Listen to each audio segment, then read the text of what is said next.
Welcome to the Slop Farm. Enjoy the video.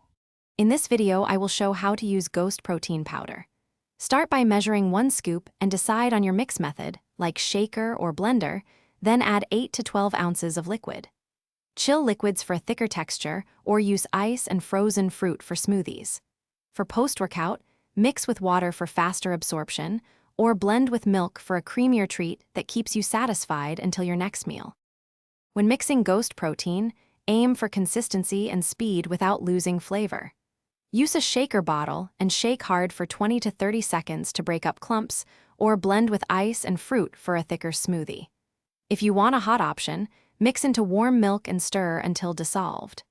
Adjust liquid amounts by ounces to hit your preferred thickness and taste every time.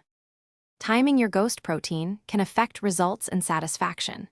Drink it within 30 to 60 minutes after training for muscle support, or use it as a mid-afternoon snack to boost protein intake without a big meal. You can also fold it into pancakes, oats, or yogurt to raise protein per serving while keeping familiar textures. Small swaps like these make hitting daily protein goals simpler and more enjoyable. Thanks for watching. Consider subscribing if we helped you today.